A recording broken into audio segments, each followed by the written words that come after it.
ini memanggilmu kawan. Belajar bergerak berbagi untuk negeri, guru penggerak majukan pendidikan. Guru penggerak menghamba pada murid, kreatif rancang pembelajaran. Hargai potensi, tingkatkan prestasi, lahirkan profil pelajar Pancasila. Belajar bergerak berbagi untuk negeri, kita menjalin kolaborasi. Belajar bergerak berbagi untuk negeri, demi bakti pada Ibu Pertiwi.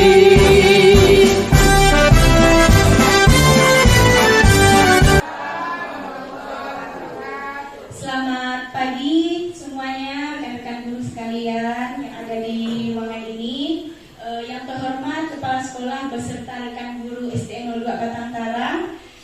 Puji dan syukur kita panjatkan atas kehadiran Allah Subhanahu wa taala, karena berkat rahmatnya lah kita diberikan kesehatan sehingga kita dapat berkumpul pada desiminasi kali ini.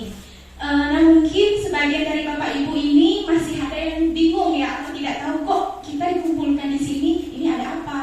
Nah, ada kegiatan apa? Nah, jadi saya akan kasih tahu terlebih dahulu. Seperti yang Bapak Ibu ketahui, saya sekarang sedang mengikuti pendidikan guru penggerak angkatan 9.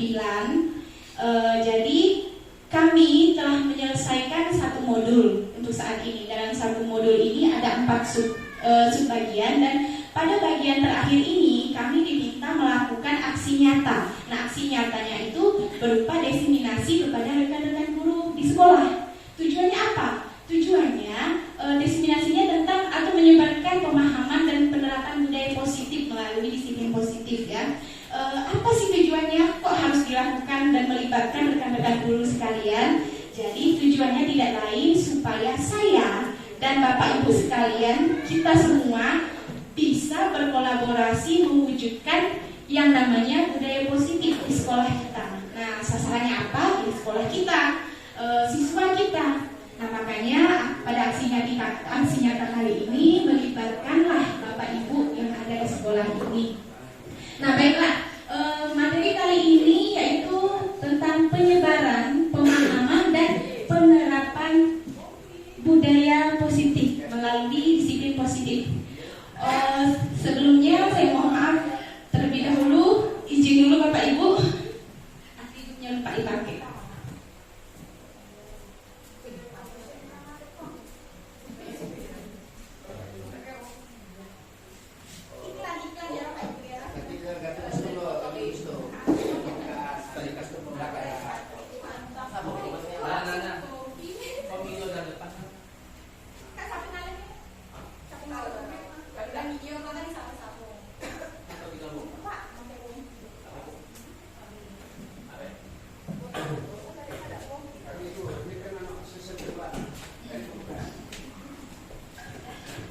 Oke, baiklah Bapak Ibu, untuk selanjutnya ada beberapa konsep inti yang akan kita pelajari dalam budaya positif ini. Bu Rina, boleh silahkan pindahkan slide-nya. Nah, ada 6 konsep inti dari budaya positif yang akan kita pahami hari ini. Yang pertama, disiplin positif dan nilai-nilai kebijakan universal. Yang kedua, teori motivasi, hukuman, penghargaan, dan restitusi. Yang ketiga, tentang keyakinan kelas. Dan yang keempat, kebutuhan dasar manusia. Kelima, restitusi. Dan kelima, posisi kontrol. Dan yang terakhir, segitiga restitusi. Nah, saya akan mulai dari poin yang pertama tentang disiplin positif dan nilai-nilai kebijakan universal. Nah, mungkin Bapak Ibu sudah sering mendengar kata budaya positif, tapi apa sih sebenarnya budaya positif ini? Jadi budaya positif ini ialah perwujudan dari nilai-nilai ya, atau keyakinan universal yang diterapkan berupa pembiasaan hal baik, mencakup sikap dan perilaku. Inilah disebut dengan budaya positif. Disiplin positif dan kebijakan nilai-nilai universal. Nah, kita masuk poin yang pertama. Nah, dalam disiplin positif ini ada 2 teori. Nah, yang pertama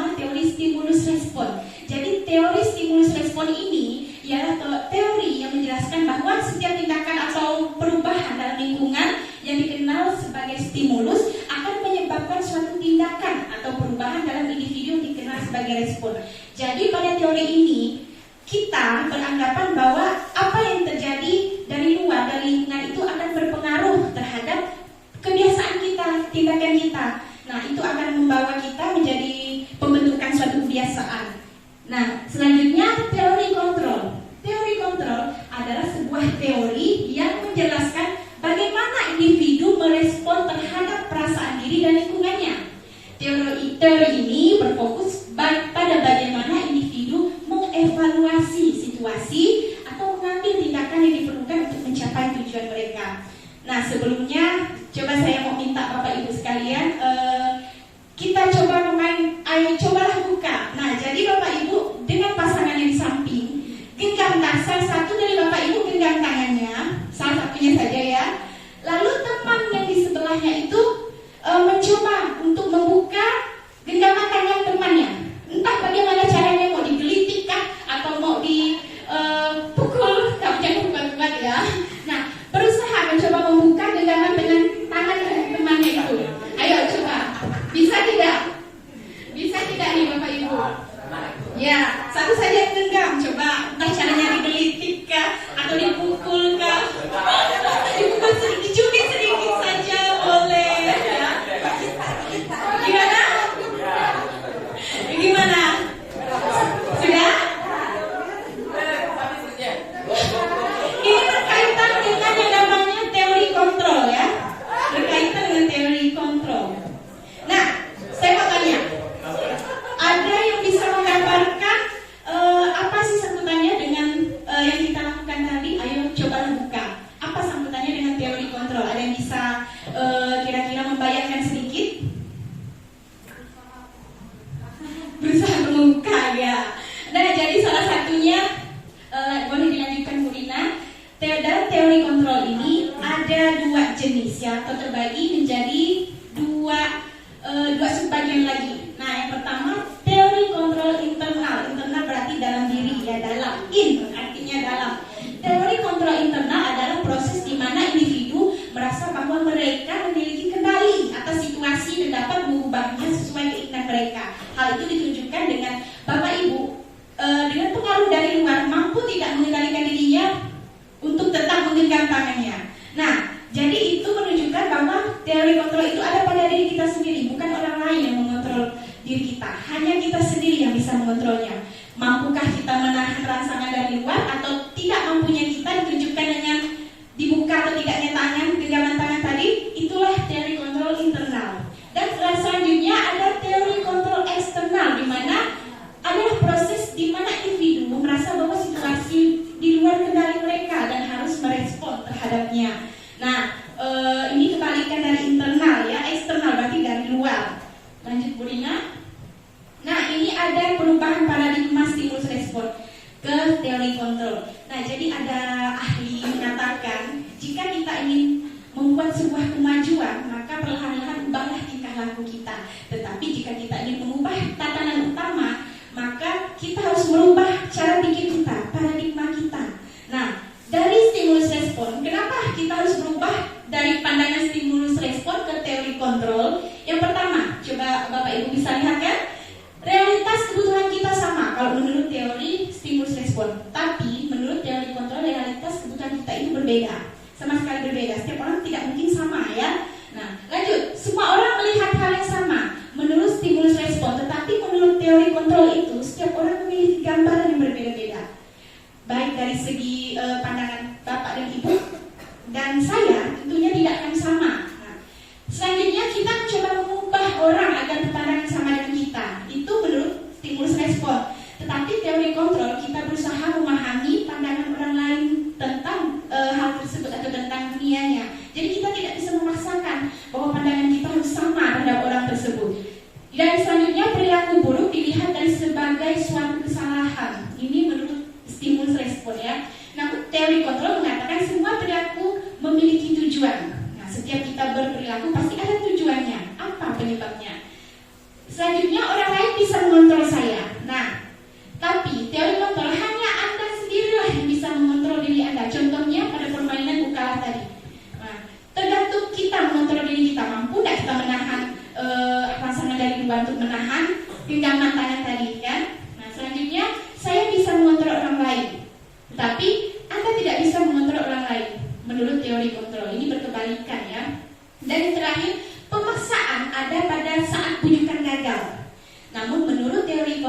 kolaborasi atau konsensus menciptakan pilihan-pilihan baru. Jadi tidak perlu adanya pemaksaan. Oke, lanjut Bu Rina. Nah, yang selanjutnya nilai-nilai kebijakan universal. Apa itu nilai-nilai kebijakan universal? Jadi nilai-nilai kebijakan universal itu ialah nilai-nilai kebajikan yang disepakati bersama, terlepas dari suku bangsa, agama maupun latar belakang lainnya. Jadi tidak peduli itu mau suku bangsa apa, bahasa apa, tapi sudah disepakati bersama, yaitu nilai kebajikan. Nah, salah satu contohnya yang sekarang ini nilai-nilai universal di kurikulum Merdeka dengan diciptakannya tujuan, yaitu terbentuknya profil pelajar Pancasila. Ada terdapat 6 dimensi nilai-nilai universal di sana. Nah, ada apa saja nih yang umum? Beriman, bertakwa kepada Tuhan Yang Maha Esa, berkebinekaan global, bergotong royong, kreatif, bernalar kritis dan mandiri. Ini contoh dari nilai-nilai universal yang ada pada profil pelajar Pancasila, di mana inilah tujuan kita untuk membentuk siswa yang memiliki nilai-nilai ini. Nah, yang pada kurikulum Merdeka ini ya, yang sedang saat ini kita jalankan atau terapkan. Nah, disiplin positif. Jadi disiplin positif ini berasal dari kata disiplina yang artinya belajar. Jadi disiplin ini mengacu pada disiplin diri ya, disiplin diri yang memiliki tanggung jawab terhadap apa yang dilakukan berdasarkan nilai-nilai yang diyakini. Dalam disiplin ini kita belajar untuk bertanggung jawab terhadap nilai-nilai kita yakini benar, bukan nilai-nilai kita yakini salah ya. Disiplin merupakan salah satu cara penerapan disiplin yang bertujuan untuk menemukan kesadaran dan memperdayakan peserta didik tanpa imbalan, penghargaan, reward, ancaman, dan hukuman. Jadi bagaimana disiplin ini bisa terbentuk tanpa adanya imbalan, ancaman, dan hukuman? Nah, nanti kita pelajari lebih dalam. Nah, jadi tugas kita sebagai pendidik itu Bapak Ibu harusnya bisa membentuk siswa atau peserta didik yang memiliki disiplin diri sebelumnya yang mengacu pada nilai-nilai kebajikan, sehingga muncullah motivasi intrinsik atau motivasi dalam diri siswa itu sendiri. Nah, itulah mengapa tadi dikaitkan tanpa adanya hukuman, penghargaan atau ancaman. Jadi harus memunculkan motivasi dari dalam diri siswa itu sendiri. Nah, lanjut kita masuk poin kedua, yaitu teori motivasi, hukuman, penghargaan, dan restitusi. Motivasi, saya mau tanya Bapak Ibu, kalau mendengar kata motivasi itu apa yang Bapak Ibu pikirkan? Motivasi, ya dorongan, semangat kan? Nah, jadi motivasi itu adalah dorongan yang timbul pada diri seseorang secara sadar maupun tidak sadar untuk mencapai tujuan tertentu. Jadi saat orang melakukan motivasi itu pasti ada tujuannya. Nah, jadi ada 3 aspek yang mendorong orang melakukan motivasi. Yang pertama, untuk menghindari ketidaknyamanan atau hukuman. Nah, dan yang kedua, untuk mendapatkan imbalan atau penghargaan dari orang lain. Dan yang terakhir, untuk menjadi, dikembalikan dulu Bu Rina, untuk menjadi orang yang mereka inginkan dan menghargai diri sendiri dengan nilai-nilai yang mereka percayai. Nah, saya mau bertanya, kalau menurut Bapak Ibu, dari ketiga aspek ini kira-kira mana yang tingkat dorongan motivasinya yang lebih tinggi? Yang lebih tinggi? Untuk menghindari ketidaknyamanan atau hukuman. Ya, menghindari ketidaknyamanan. Ada lagi pendapat yang lain? Tingkatan yang lebih tinggi ya, yang lebih tinggi, yang lebih gimana ya, penting ya, seperti itu. Yang berapa? Yang ketiga. Oke, nah yang ketiga ya. Jadi di antara atau mau nyontek ada di slide berikutnya. Jadi di antara ketiga ini terbagi menjadi 2. Yang kedua ini untuk menghindari ketidaknyamanan atau hukuman, dan untuk mendapatkan imbalan penghargaan dari orang lain, itu ialah suatu dorongan yang tercipta secara eksternal dari luar. Nah, ini perlu Bapak Ibu ketahui merupakan tindakan motivasi yang paling rendah ya istilahnya. Nah, dan yang paling tinggi itu ialah yang tumbuh dari dalam diri sendiri, internal atau intrinsik, untuk menjadi orang yang mereka inginkan dan hargai diri sendiri dengan nilai-nilai yang mereka percayai. Contohnya, kenapa kita Bapak Ibu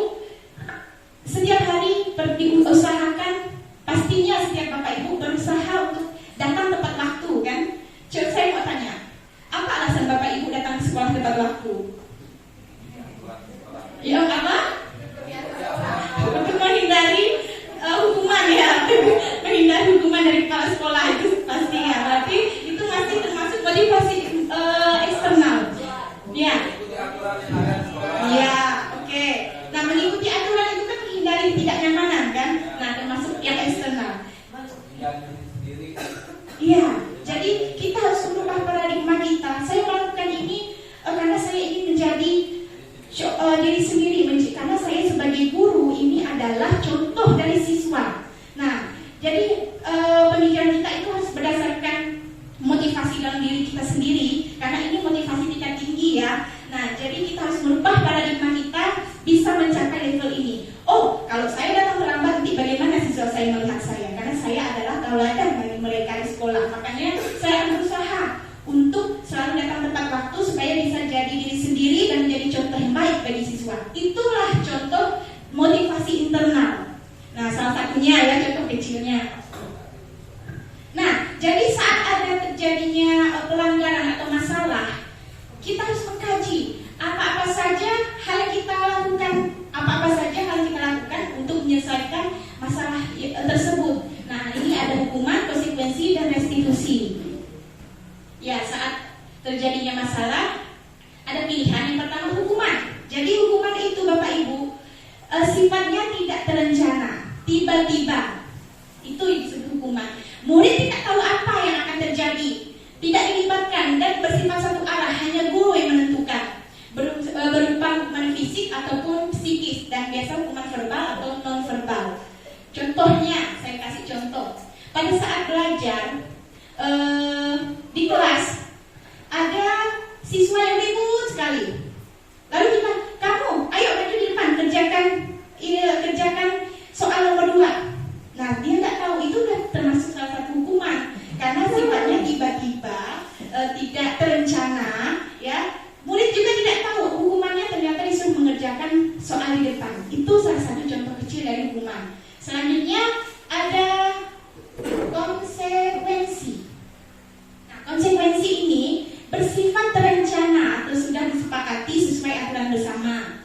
Nah, murid tetap dibuat tidak nyaman. Sikap guru pun selalu memonitoring. Jadi pada konsekuensi ini kita sebagai guru kelemahannya harus memonitor siswa. Contohnya saat di kelas mungkin kita sudah membuat peraturan, kalau ada siswa yang menggunakan sepatu, bukan hitam, kita kan sepatu umumnya hitam. Jadi kita membuat apa konsekuensinya? Buka sepatunya kan. Jadi kita harus mengontrol siswa ini selama 1 hari pelajaran dia tidak menggunakan sepatu sesuai dengan konsekuensi. Guru yang berpegangan pada konsekuensi ini akan selalu berpatokan pada aturan. Nah, tapi siswa tetap dibuat tidak nyaman ya. Selanjutnya ada yang dinamakan dengan restitusi. Nah, restitusi ini dari antara yang telah saya jelaskan, inilah tingkat tertingginya, yaitu proses menciptakan kondisi bagi murid untuk memperbaiki kesalahannya, bagi murid untuk belajar dari kesalahannya. Proses ini kolaboratif yang mengajarkan murid untuk mencari solusi sendiri. Nah, lanjut, ada ciri-ciri dari restitusi. Nah, ini ada saya ambil 9 ciri dari restitusi. Yang pertama, bukan untuk menebus kesalahan, namun belajar pada kesalahan. Yang kedua, memperbaiki hubungan. Ketiga, tawaran bukanlah paksaan. Yang keempat, restitusi menuntut untuk melihat ke dalam diri anak lagi. Nah, kita menggali lagi nih. Restitusi mencari kebutuhan dasar yang mendasari tindakan. Jika seseorang melakukan pelanggaran, pasti akan apa kebutuhan tidak terpenuhi. Ada kebutuhannya yang tidak terpenuhi, makanya dia berbuat seperti itu. Nah, restitusi diri adalah cara yang paling baik. Restitusi fokus pada karakter anak, bukan tindakan. Restitusi fokus pada solusi, bukan menebus kesalahan ya. Dan restitusi membalikan murid yang bersalah, yang membuat salah pada kelompoknya menjadi lebih kuat. Nah, bisa Bapak Ibu lihat tabel di sini. Ini adalah ringkasan tabel dari perbedaan antara hukuman, sanksi, konsekuensi, dan restitusi. Nah, pada sanksi, konsekuensi, dan restitusi itu identitas anak sudah bisa dikatakan berhasil ya. Nah, namun identitas hukuman untuk hukuman ini identitas anak dikatakan gagal. Kenapa? Pada hukuman itu sesuatu yang menyakitkan harus terjadi. Nah, kalau konsekuensi sesuatu harus terjadi, namun restitusi merupakan pilihan terbaik.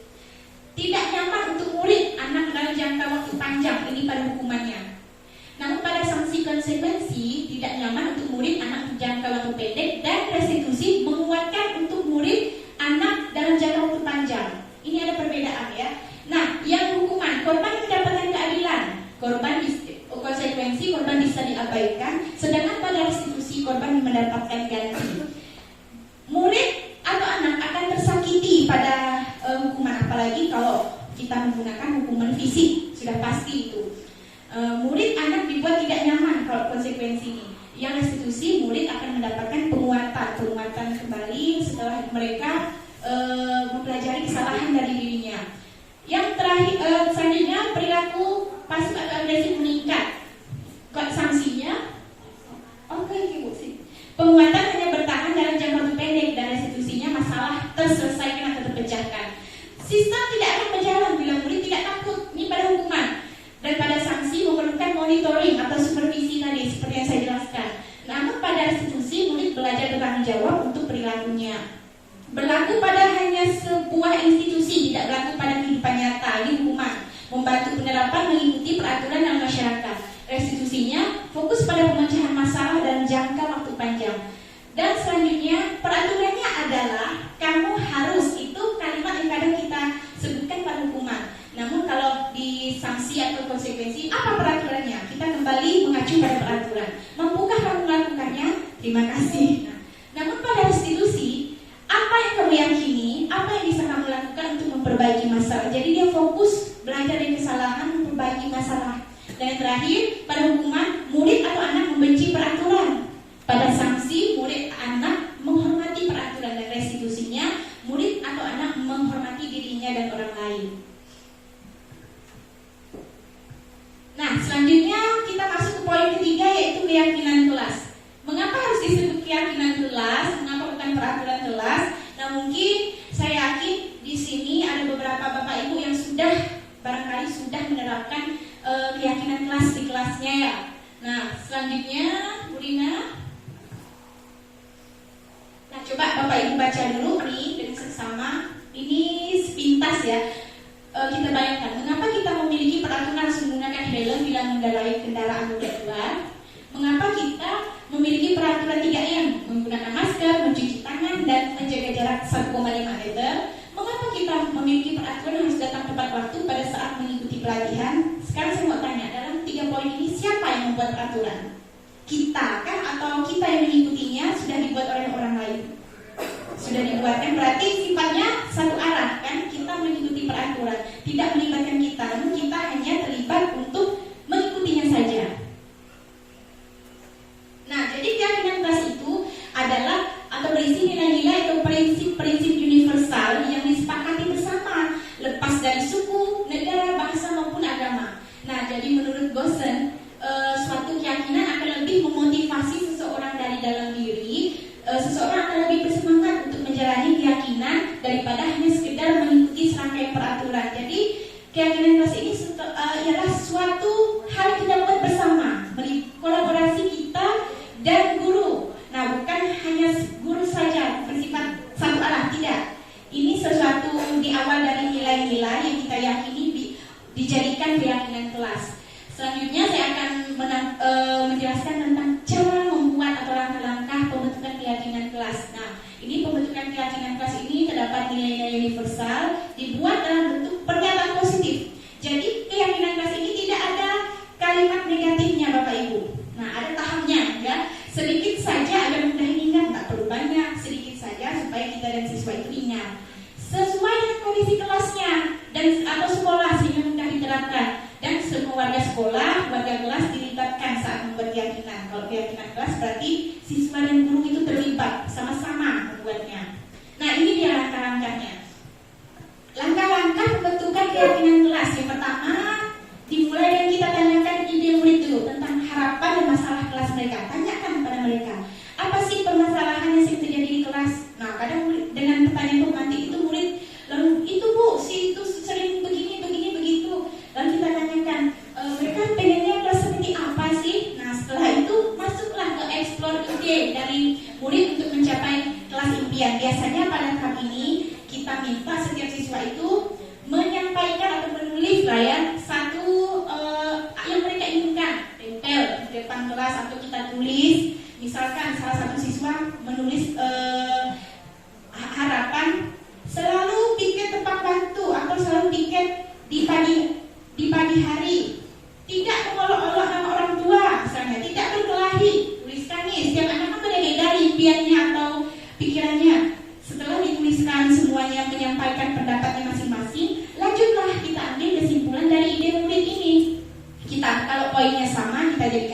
buku. Misalkan ada 2 siswa yang membuat aturan tidak boleh berkelahi, yang satunya tidak boleh bertinju. Nah, ini kan satu poin yang sama. Kita ambil kesimpulan, buat sedikit saja, jangan banyak, 9, 10 saja cukup. Lalu ubah ide itu jadi keyakinan kelas. Jika masih ada kalimat negatif seperti tidak berkelahi, itu kita ubah, entah dengan saling menghargai sesama teman. Keyakinan kelas ini harus menggunakan kalimat positif ya Bapak Ibu, tidak ada kalimat negatifnya. Dan yang terakhir, tanda tangani kontrak keyakinan kelas. Kita mengacu pada murid, ayo kita sepakati bersama, inilah keyakinan kelas kita, acuan kita menjadi lebih baik. Nah, kita sepakati, makanya keyakinan kelas ini jangan terlalu banyak lah ya, secukupnya saja supaya mudah diingat. Nah, selanjutnya masuk ke poin 5 kebutuhan dasar manusia. Seperti yang saya katakan tadi, saat seseorang melakukan kesalahan atau melakukan sesuatu hal yang tidak diinginkan, kita cari tahu dulu, pasti ada kebutuhan dasar yang tidak terpenuhi. Nah, jadi dari 5 kebutuhan dasar ini, lanjut Bu Lina. Di antaranya, kebutuhan dasar manusia adalah segala sesuatu yang kita lakukan untuk mendapatkan apa yang kita inginkan. Seluruh tindakan yang kita lakukan memiliki tujuan tertentu, dan semua usaha tersebut yang kita lakukan adalah dalam rangka agar kebutuhan dasar kita terpenuhi. Nah, terpenuhi dengan baik ya. Jadi ada maksudnya, ada tujuannya untuk memenuhi kebutuhan kita sendiri. Itu yang dimaksud dengan kebutuhan dasar manusia. Ada 5 kebutuhan dasar manusia. Yang pertama, bertahan hidup. Contohnya, yang primer, makanan, pakaian, tempat tinggal, keamanan, kesehatan. Dan yang kedua, kebutuhan kasih sayang dan rasa diterima. Entah rasa diterima, ingin dipedulikan, berbagi, bekerja sama, ingin menjadi bagi kelompok lainnya, diakui dalam kelompok lainnya. Penguasaan. Nah, ini ada harga diri, keinginan untuk dianggap, memimpin, berprestasi, diakui dan didengar. Dan yang keempat, kebebasan. Itu berupa mandiri, memiliki pilihan, ingin mencoba hal baru dan mampu mengendalikan arah dirinya, bebas dia mengikuti sesuai arah dirinya. Dan yang terakhir ada kesenangan seperti bermain, humor, antusias dan tertawa. Nah, kita lanjut pada 5 posisi kontrol yang harus dimiliki guru. 5 diantaranya ini ada penghukum, yang kedua pembuat merasa bersalah, yang ketiga teman, keempat pemantau, dan yang paling terakhir ini manajer. Nah, bisa Ibu Bapak lihat perbedaan-perbedaannya antara guru penghukum, pembuat merasa bersalah, teman, pemantau, dan manajer. Jadi di antara 5 ini dibagi lagi menjadi 2. Yang ini penghukum dan pembuat merasa bersalah itu merupakan salah satu perilaku kontrol negatif ya. Nah, jadi ini sebisa mungkin kita hindari. Dan perilaku kontrol positif ini ada 2, yang teman dan pemantau. Namun perilaku yang paling tinggi tingkatannya yaitu kontrol diri, ya disebut dengan manajer.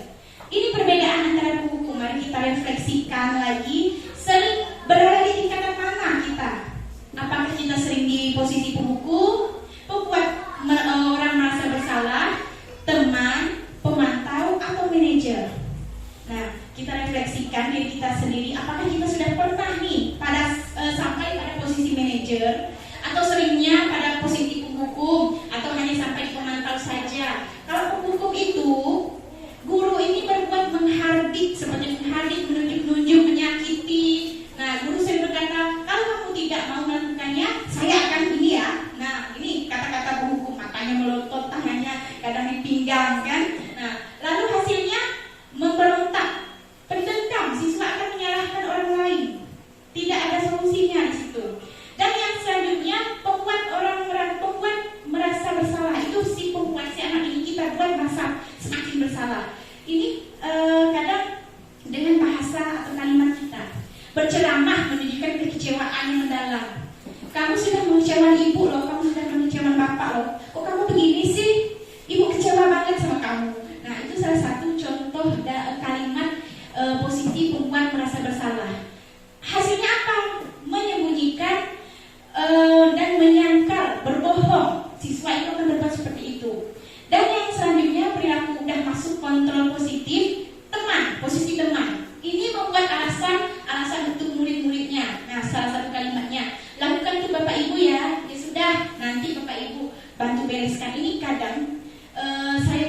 juga merasa, kadang saya berada di posisi teman, anak melakukan kesalahan, lalu kita seperti memaklumi terus kesalahan anak itu sehingga kesalahan itu terus terulang. Ini posisi teman. Ya sudah, ya duduk saja kamu di sana. Itu salah satu contoh posisi teman. Jadi siswa itu menganggap kita itu temannya sehingga dia tidak ada rasa gimana ya, tidak ada rasa untuk tidak mengulangi lagi. Nah, ini yang disebut dengan posisi teman. Dan yang selanjutnya pemantau, menghitung dan mengukur. Nah, gurunya berbuat ya.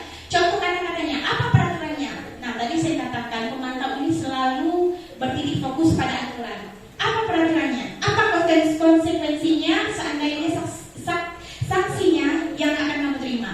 Apa yang boleh kamu lakukan? Apa yang terjadi sekarang? Nah, dia selalu berpatokan dengan aturan-aturan yang kami buat. Hasilnya menyesuaikan, bila diawasi. Inilah kelemahannya. Kita harus selalu mengontrol, selalu mengawasi siswa tersebut. Dan kontrol atau posisi yang paling tinggi ialah manajer. Guru berkata mengajukan pertanyaan-pertanyaan. Jadi bukan hanya sekedar pertanyaan. Pertanyaan itu berisi berbagai struktur ya. Apa yang kita yakini? Nah, yakini itu kita kembalikan ke keyakinan kelas yang kita buat tadi. Apa kamu meyakini hal tersebut? Kalau kamu meyakininya, maukah kamu memperbaikinya? Nah kan, kalau kamu memperbaikinya, jadi kira-kira hal tersebut akan menggambarkan apa tentang kamu? Hasilnya mengajarkan watak atau karakter kepada siswa. Jadi inilah tujuan restitusi ini, fokus pada karakter.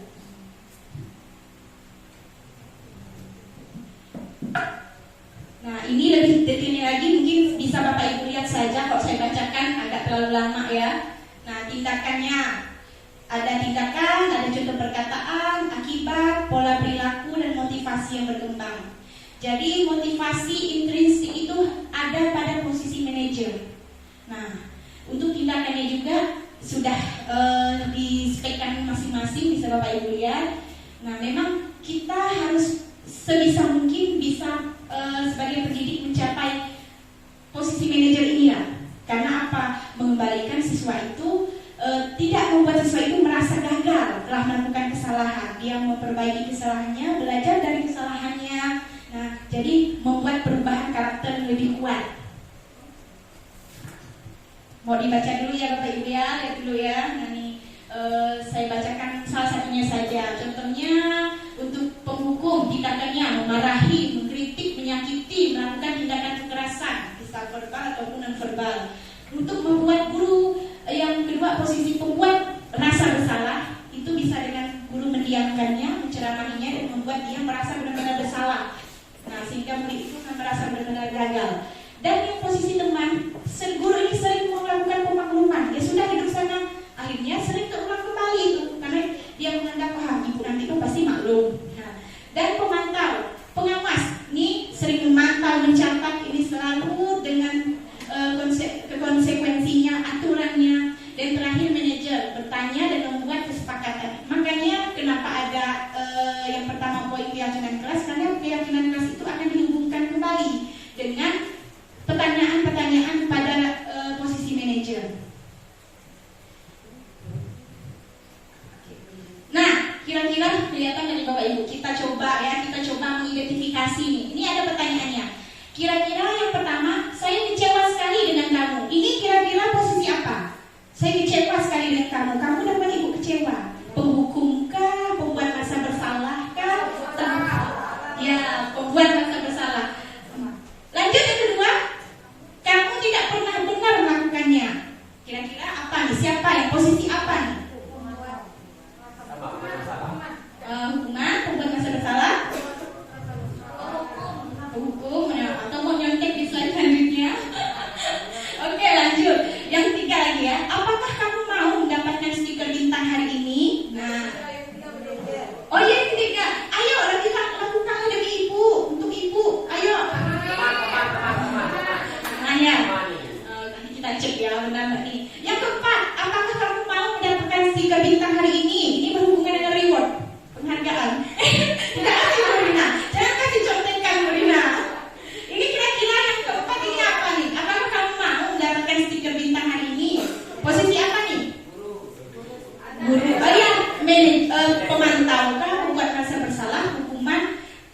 manajer? Manajer ya.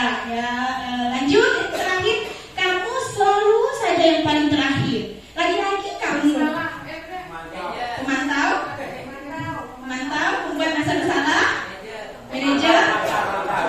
Oke, kita koreksi. Kasih jawaban yang benar. Nah, jadi yang pertama ini saya kecewa sekali dengan kamu. Benar, membuat orang merasa bersalah. Jadi kita membuat siswa, kita memegang posisi. Kalau kita mengatakan kalimat ini, kita memegang posisi pembuat masa bersalah. Kita makin menyudutkan anak. Hasilnya anak akan semakin kecewa, semakin merasa gagal karena kamu melakukan kesalahan. Dan yang kedua, kamu tidak pernah benar melakukannya, salah terus. Udah berapa kali didik terus. Nah, ini kalimat yang dipegang oleh posisi hukum ya Bapak Ibu ya. Dan lanjut, ayo lakukanlah demi ibu. Nggak kasihan kan sama ibu? Tolonglah. Nah, ini posisi teman ya. Kalimatnya memang tidak seperti menghardik lembut, tetapi bahasanya itu. Nah, ini teman. Dan selanjutnya pemantau. Apakah kamu mau mendapatkan stiker bintang kali ini? Ingat, stiker bintang. Berarti ini mengacu pada peraturan lagi. Nah, pemantau. Dan yang selanjutnya, ini benar manajer tadi Pak Yus yang katakan ya. Bagaimana kamu bisa menyelesaikan masalah ini? Nah, ingat manajer ini berfokus pada solusi dan memperbaiki dirinya, belajar dari kesalahannya. Dan yang terakhir, kamu selalu yang paling terakhir. Lagi-lagi kamu terus. Ini kalimat penghukum ya, penghukum verbal atau non verbal? Ya. Oke, selanjutnya. Nah, ini kita sudah bicara 5 posisi kontrol guru. Selanjutnya segitiga restitusi. Apa yang dimaksud dengan segitiga restitusi? Jadi segitiga restitusi ini ialah pendekatan ya Bapak Ibu ya, suatu pendekatan atau teori yang dilakukan guru dengan cara proses berdialog yang dijalankan guru agar dapat menghasilkan murid yang mandiri dan bertanggung jawab. Jadi saat kita melakukan segitiga restitusi, maka kita akan melakukan dialog dengan siswa. Nah, kenapa disebut segitiga restitusi? Karena ada 3 tahapan di sini di dalam segitiga restitusi. Yang pertama ada menstabilkan identitas, yang kedua ada validasi tindakan yang salah dan menanyakan keyakinan. Nah, yang pertama ini menstabilkan identitas dulu. Sebelumnya Bu Ina ya. Dan yang kedua validasi tindakan yang salah dan yang terakhir menanyakan keyakinan. Untuk menstabilkan identitas ini, kan anak ini melakukan kesalahan. Jadi tugas kita menstabilkan dulu situasinya, membuat anak itu tidak merasa gagal. Jadi mengubah anak itu yang awalnya merasa gagal, telah membuat kesalahan, diubah menjadi sukses. Nah, caranya bisa kita katakan ini. Setiap orang pasti pernah melakukan kesalahan. Kamu bukan satu-satunya yang pernah melakukan itu. Saya rasa Bapak Ibu di sini pun secara tidak langsung mungkin pernah melakukan praktek segitiga restitusi ini. Tetapi mungkin deretan atau tahapannya itu tidak pas atau mungkin tidak lengkap. Khususnya dengan rekan-rekan guru lah nih, saya sering dengar biasanya ada rekan-rekan guru yang bercerita, saya itu telah marah loh sama dia kemarin, saking marahnya saya juga jengkel. Lalu ada lagi guru yang merespon, wajar ibu berbuat seperti itu, kan wajar, gak apa-apa. Itu udah bentuk menstabilkan identitas, menstabilkan dulu identitasnya orang yang merasa gagal, kita ubah dulu jadi sukses, bahwa mereka itu kalau berbuat kesalahan bukanlah hal yang gagal. Nah, setelah distabilkan identitas, lanjut lagi kita validasi tindakan yang salah. Pada validasi tindakan yang salah ini, kita tanyakan alasannya. Pasti dia melakukan kesalahan itu ada alasannya. Kita cari tahu ada alasannya. Kebutuhan apa yang tidak terpenuhi sehingga dia melakukan kesalahan itu. Nah, jadi ini yang disebut dengan validasi tindakan yang salah. Biasanya pada validasi tindakan yang salah, guru akan menunjukkan bahwa tindakannya itu salah dan mencoba membuat anak itu tidak melakukan tindakan itu lagi. Salah satunya nih kalimatnya, kamu tentunya punya alasan mengapa melakukan itu. Adakah cara yang lebih efektif untuk mendapatkan apa yang kamu butuhkan? Ini kalimatnya. Dan yang terakhir menanyakan keyakinan. Nah, ini kembali lagi ke keyakinan yang kita buat, keyakinan kelas tadi. Kita tanyakan lagi, keyakinan kelas apa yang telah kita sepakati? Kamu ingin menjadi orang seperti apa? Maukah kamu memperbaikinya? Nah, jadi pada posisi ini guru memberikan refleksi pada murid.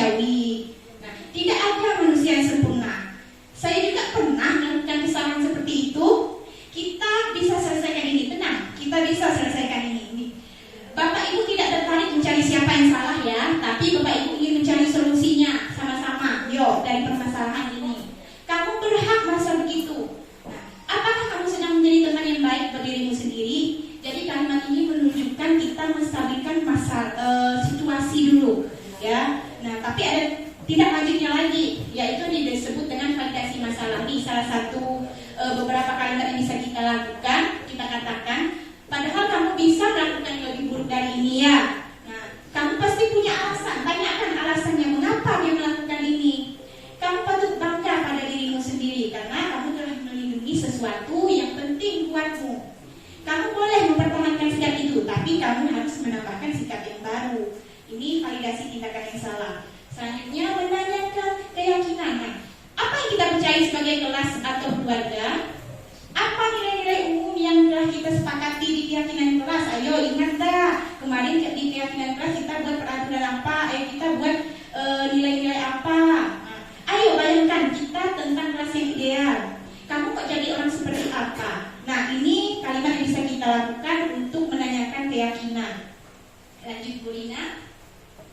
Nah, sudah selesai. Jadi setelah tampillah slide ini berarti sudah selesailah materi yang saya berikan. Namun belum selesai Bapak Ibu. Saya ingin memberikan sedikit kasus. Jadi saya ingin melihat kita sama-sama identifikasi kasus ini masuk dalam poin yang mana kira-kira ya.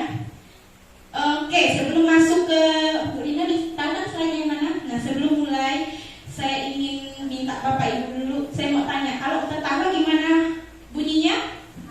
Hai. Sekarang coba saya pandu. Buka mulut tertawa 3 kali. Buka mulut tertawa 2 kali. Buka mulut tertawa 1 kali. Buka mulut tertawa tanpa suara. Apa ada yang tidak boleh ada suaranya?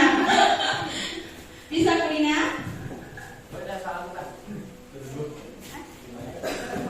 Ini kasus, ada beberapa kasus, jadi kita identifikasi.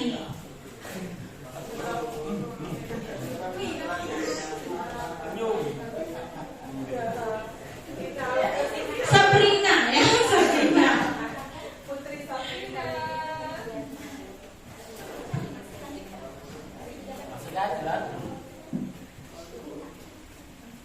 Jadi ini mohon maaf bacanya kasus kedua, tapi ini kasus pertama ya Bapak Ibu. Tuh, ya. Oke, nah saya bacakan kasusnya. Kasus ini umumnya sering terjadi di sekolah kita ya. Yang pertama Sabrina. Sabrina hari itu bangun terlambat dan terburu-buru sampai di sekolah. Dia pun akhirnya sampai di gerbang sekolah. Tapi baru menyadari kalau tidak menggunakan sepatu hitam seperti tertera di peraturan sekolah. Jadi sepatunya itu beda sebelah ya. Nah, si Sabrina ini saking terburu-burunya. Inilah Sabrina ya, bangun terlambat lagi. Di depan pintu kelas, Pak Guru, Pak Lukman ini memperhatikan sepatunya yang berwarna coklat. Dan jadi dari jauh, Pak Lukman ini udah melihat si Sabrina. Matanya udah melotot. Nah, ada yang salah dengan anak ini. Sabrina berusaha menjelaskan bahwa dia terburu-buru dan salah mengenakan sepatu. Lanjut Bu Lina, Bu Sabrina. Lalu Pak Lukman pun menanyakan kepada Sabrina, apa peraturan sekolah tentang seragam warna sepatu? Nah, Pak Lukman nanya nih, ayo Sabrina, apa peraturan sepatu yang harus kita pakai? Nah, Sabrina pun menjawab, sudah mengetahui sepatu harus warna hitam. Namun saya berburu-buru Pak, salah menggunakan sepatu. Selain tidak mungkin kembali pulang karena rumahnya jauh sekali, Pak Lukman itu tidak memberi konsekuensi sama sekali. Jadi Pak Lukman tetap bersikeras pada peraturan yang berlaku. Dia mengatakan, ya sudah, kamu sudah melanggar peraturan sekolah. Kamu salah, kamu terlambat. Salah pula warna sepatunya. Segera buka sepatumu kalau tidak bisa mengenakan warna sepatu sesuai peraturan. Nah, jadi si Sabrina ini disuruhlah Pak Lukman untuk membuka sepatunya. Jadi dia seharian itu nyetir, tidak pakai sepatu. Karena pada peraturan mereka itu tertulis harus menggunakan sepatu hitam, namun Sabrina menggunakan sepatu coklat.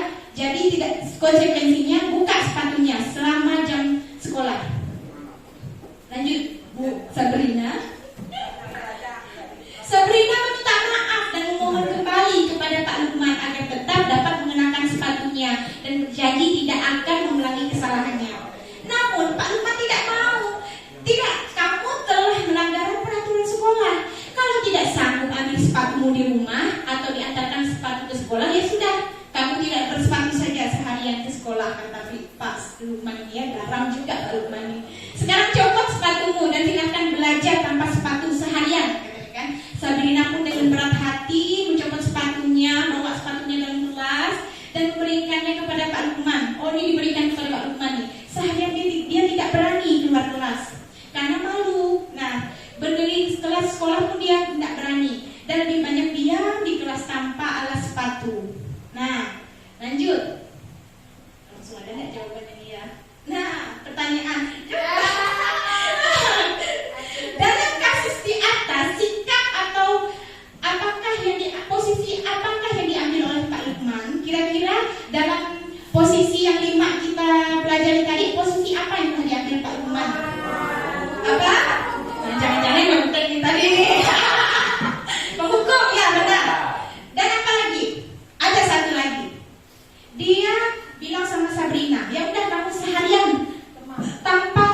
bersepatu di rumah, diantarkan sepatu ke sekolah, ya sudah, kamu tidak bersepatu saja.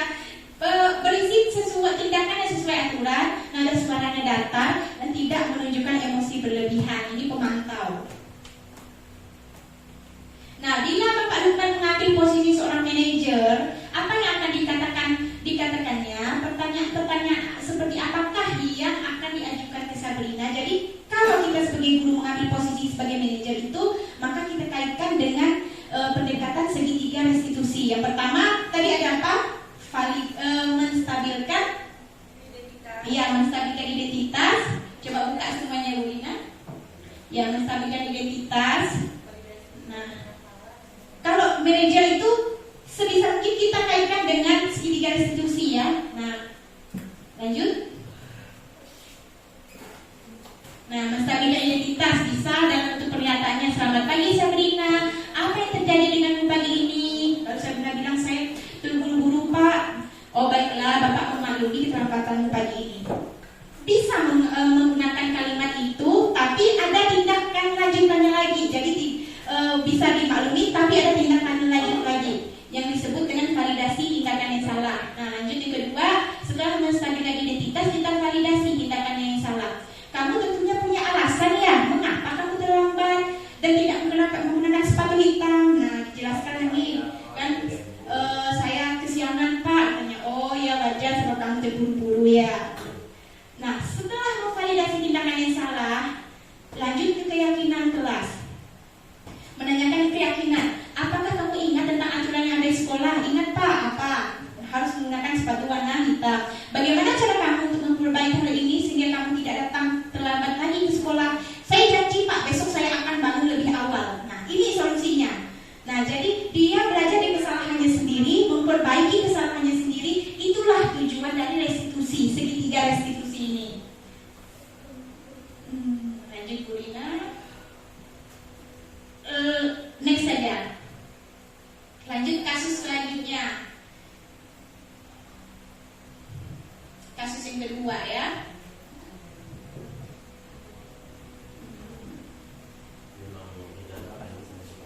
Nah, ini kasus yang kedua. Saya rasa 2 kasus saja ya. Tapi tulisannya kasus ketiga. Ibu Dani sedang menjelaskan pelajaran bahasa Inggris di papan tulis. Namun beliau memperhatikan bahwa ada salah satu muridnya yang bernama Fajar malah tidur-tiduran dan lapang acuh dengan pelajarannya. Fajar, coba jawab pertanyaan nomor 3. Maju ke depan, kerjakan di papan tulis. Kata Bu Dani ya, langsung menunjuk Fajar, langsung kerjakan di papan tulis. Fajar itu tampak malas-malasan, maju ke depan dan sampai di depan papan tulis. Fajar hanya diam terpaku sambil memegang buku bahasa Inggrisnya dan memainkan spidol di tangannya. Dia tidak tahu mau nulis apa, dia bingung kan. Nah, ayo Fajar, makanya jangan tidur-tiduran, lain kali perhatikan. Sudah, sana duduk kembali katanya. Dah, duduk sana. Dah dimaklumi kan, kira-kira siapa yang bisa? Lanjut Bu Dani tanya sama yang lainnya. Fajar pun kembali duduk di bakunya. Hal seperti itu sudah sering kali terjadi pada Fajar. Seperti tidak memperhatikan, acuh tak acuh, dan nilai-nilainya pun tidak terlalu baik untuk pelajaran bahasa Inggris. Pada saat ditegur oleh Ibu Dani, Fajar hanya menjawab, tidak tahu Bu. Nah, Ibu Dani pun menjawab melirih gini, gimana kamu Fajar, kamu tidak kasihan sama Ibu ya? Ibu udah capek-capek ngajarkan kamu, tidak kasihan sama Ibu. Dan Fajar pun diam membisu. Kira-kira Fajar ini makin kecewa nih, makin merasa bersalah nih dengar kalimat lembut dari Ibu Dani ini. Oke, nah pertanyaannya, kira-kira posisi kontrol apa yang diambil oleh Ibu Dani dalam pendekatannya kepada Fajar? Teman, apalagi? Pemantau. Ada lagi? Penghukum. Nah, kita lihat. Kalau yang tadi menjatuhkan sama Pembuat merasa bersalah. Iya, pembuat merasa bersalah. Ada lagi? Coba lihat. Nah, jadi ini kurang saya tambah satu, ada penghukum ya. Di sini ada penghukum. Pembuat merasa bersalah ditunjukkan dengan benar kata Pak Cuk yang dibilang, kamu ini tak kasihan sama Ibu. Nah, makin membuat si Fajar ini makin merasa bersalah.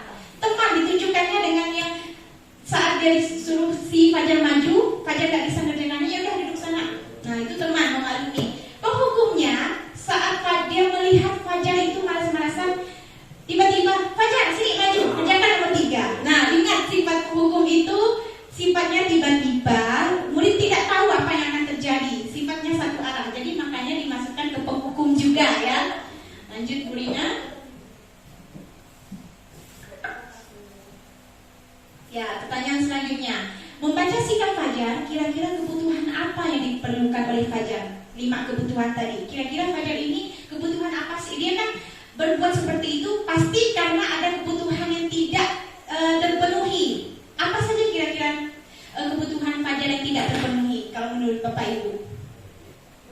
Dengan apa? Akan ada kebutuhan bertahan hidup, bertahan hidup, kasih sayang,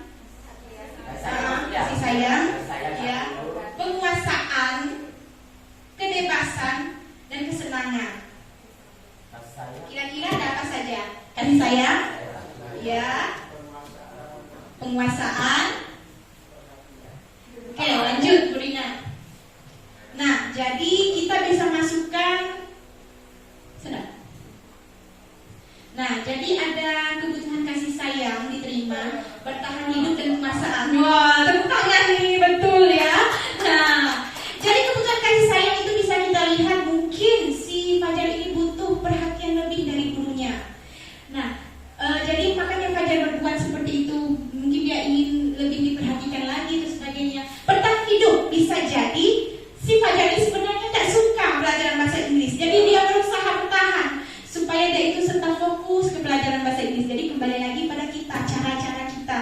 Nah, penguasaan dilihat dari penguasaan nilai-nilainya selalu rendah. Nah, jadi si Fajar itu butuh kebutuhan dasar dipenuhi penguasaannya, penguasaan materinya untuk mengejar ketuntasannya. Lanjut, Ibu Sabrina. Ini posisi pengantau. Lanjut next saja Bu Sabrina. Ada satu lagi nih kasusnya. Kasus yang terakhir. Nah, kalau udah bicara kasus ya. Ada lagi? Satu lagi. Ini kasus-kasus ini relevan ya, terjadi dalam kehidupan kita sehari-hari. Nah nih, Anto dan Dino sedang bermain bersama di lapangan basket dan tiba-tiba terlibat dalam sebuah pertengkaran adu mulut. Dino pun menjadi emosi dan mengadakan kontak fisik. Jadi mereka tarik ke meja dengan kasar sampai 3 kancingnya terlepas, 3 kancing si Anto ini terlepas. Pada saat itu guru piket langsung melerai mereka, membawa mereka ke ruang kepala sekolah. Ibu Suti sebagai kepala sekolah berupaya menenangkan keduanya, terutama Dino. Dino, sepertinya kamu saat ini sedang marah sekali ya. Mendengar itu Dino pun mengalir bercerita tentang kekesalan hatinya. Ibu Suti pun melanjutkan bahwa membuat kesalahan adalah hal yang manusiawi, kata Bu Suti kan, dan bahwa mempertahankan diri adalah hal yang penting. Namun meminta Dino memikirkan cara lain yang mungkin lebih efektif karena saat itu Dino berada di ruang kepala sekolah ya. Ini kepala sekolah langsung menanganinya. Tadi di babak guru piket kepala sekolah pun mendatangi si Dino. Lanjut. Ibu Suti melanjutkan bertanya tentang keyakinan sekolah yang disepakati serta apakah Dino bersedia memperbaiki kesalahan yang telah dilakukan terhadap Anto. Dino pun akhirnya perlahan mengangguk. Kemudian Ibu Suti balik bertanya kepada Anto, hal apa yang bisa dilakukan Dino untuk memperbaiki masalah? Anto menjawab, saya perlu kancing saya diperbaiki Ibu, karena kancing bajunya kan rusak tadi. Ibu saya nanti marah kalau melihat kancing baju saya dilepas, katanya kan. Ibu Suti pun kembali bertanya pada Dino, apakah yang akan dia lakukan untuk mengganti 3 kancing Anto yang lepas? Nah, lanjut. Dino pun berpikir nih. Dino mikir sejenak, tadi saya udah ngelepas buat kancing Anto lepas. Wah, tidak tahu Bu, saya lem kembali saja ya Bu ya. Lalu Ibu Suti jawab. Ibu Suti berpikir sebentar dan menanggapi, kalau dilem akan mudah terlepas kembali Dino. Bagaimana kalau kamu menjahit saja? Bersediakah kamu? Dino takut ragu-ragu dan menanggapi, menjahit. Mana saya tahu bagaimana menjahit Ibu. Ibu Suti pun meneruskan, apakah kamu bersedia belajar menjahit? Dino berpikir sejenak, memandang ke kemeja Anton dan menanggapi, yang mengajari saya siapa Bu? Dengan cepat Ibu Suti menjawab, Pak Irfan, guru tata busana. Nah, jadi dia belajar akhirnya bersama Pak Irfan untuk menjahit kemeja Anto yang lepas tadi. Akhirnya si korban ini merasa dapat ganti. Nah, dari kasus ini kira-kira pendekatan apa yang telah dilakukan kepala sekolah ini? Pendekatan maksudnya Pak. Apakah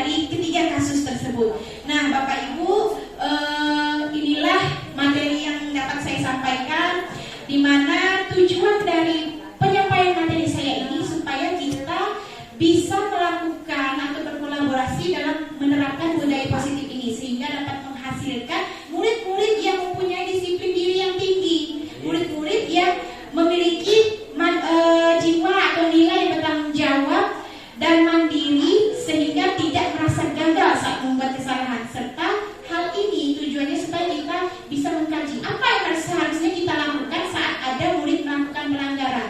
Apa yang bisa saya lakukan nih supaya ada masalah, apa ya yang bisa saya lakukan, tindakan apa yang harus saya lakukan. Itulah tujuan saya menyampaikan materi kali ini. Harapannya bisa kita terapkan bersama, berkolaborasi, menciptakan perubahan ke arah positif untuk sekolah kita. Ya, sekianlah materi atau penyampaian materi yang saya sampaikan. Mungkin sebelum saya tutup, ada salah seorang Bapak Ibu yang mau memberikan respon atau bertanya kah? Nah, saya persilahkan langsung jika ada yang merespon. Nah, Ibu Daria, oke. Silakan Ibu. Baik Ibu Jerry, terima kasih untuk kesempatannya. Pertama-tama saya memberi reward. Pokoknya Ibu paling the best hari ini. Yang berikut bukan sebuah evaluasi, tapi kami menginginkan agar apa yang Ibu sampaikan hari ini tetap melekat pada pikiran dan hati kita untuk melaksanakannya. Hal-hal baik, hal-hal positif boleh Ibu sharekan materi Ibu ini di grup ya, agar tidak lupa kan. Itu salah satu pengingat kita. Apa yang kita lakukan di sekolah, di kelas itu sepertinya sudah ada muncul di situ. Oke, sekali hanya itu saja. Terima kasih. Semoga teman-teman yang lain sukses menjadi calon guru penggerak. Oke, terima kasih tanggapannya untuk Ibu Daria. Benar sekali Bu ya. Semoga harapannya kita semua ini bisa memahami ini dan melekat pada diri kita semua ya. Dan saya juga berdoa semoga teman-teman lainnya yang mendaftar guru penggerak lulus semua. Nah, jadi kita bisa melakukan gebrakan, melakukan perubahan sekolah kita menuju sekolah yang lebih baik. Ya, nanti saya akan bagikan PPT-nya Bu ya di sekolah di grup. Oke, yang lainnya mungkin ada tanggapan? Pak Cuk, silahkan Pak. Bismillahirrahmanirrahim. Terima kasih atas kesempatannya. Teman-teman, saya juga memberi aplaus nih atas presentasi yang sampai oleh Bu Jadi, luar biasa. Yang jelas mudah memotivasi kita sebagai seorang guru. Dari sekian paparan teori-teori yang disampaikan, mudah-mudahan ini menjadi ilmu bagi kita. Namun satu yang ingin saya gariskan bahwa salah satunya tadi bahwa perlu kita ketahui bahwa selama ini kita cenderung menghakimi setiap satu salah tanpa memberi solusi. Kemudian dalam membuat aturan kadang kita lebih monoton dan terakhir kita lebih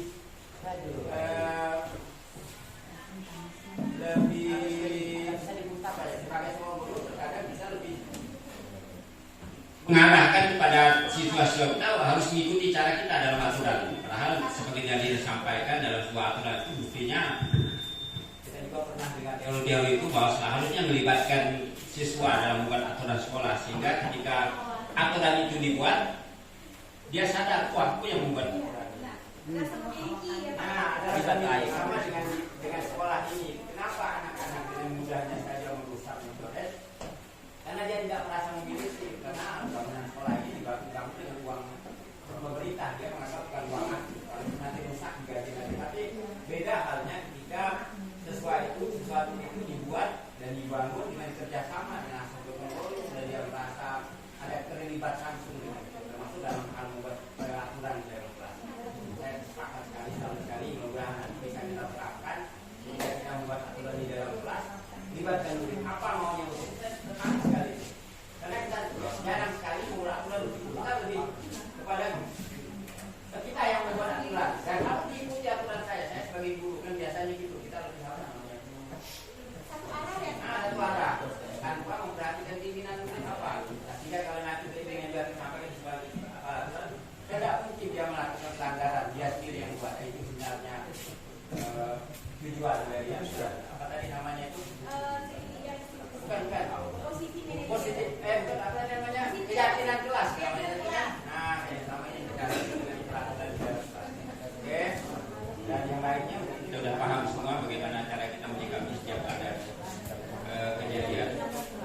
Dan kita harap action kita sebagai seorang guru bagaimana yang Bapak tadi saya itu termasuk orang tua.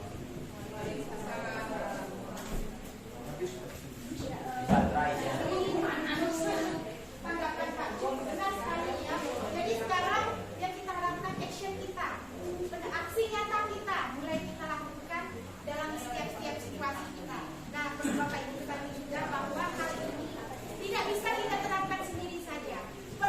Makanya perlu saya sebarkan karena perlu kolaborasi kerjasama yang kuat dalam mewujudkan ini. Kalau hanya saya sendiri tidak akan bisa. Makanya saya butuh bantuan bersama-sama kita semua. Ayo mari kita bergerak melakukan perubahan itu, mewujudkan yang namanya budaya positif ini. Kalau kita bekerja sama melakukan kolaborasi yang baik, saya yakin kita bisa perlahan dengan perlahan, sedikit demi sedikit mengubah hal itu menjadi aksi nyata yang benar-benar terjadi ya. Semangat Bapak Ibu semuanya. Ya, tergerak, bergerak, menggerakkan. Oke, saya akhiri. Saya mohon maaf jika kata-kata atau perilaku saya yang kurang berkenan di hati Bapak Ibu selama menyampaikan materi ini. Kurang lebihnya saya sangat berterima kasih atas kesediaan waktunya. Bapak Ibu yang mampu menyediakan waktunya ikut bergerak pada forum diskusi kali ini. Saya ucapkan banyak sekali terima kasih kepada Bapak dan Ibu. Semoga Allah Subhanahu wa taala Tuhan Yang Maha Esa dapat membalas semua kebaikan.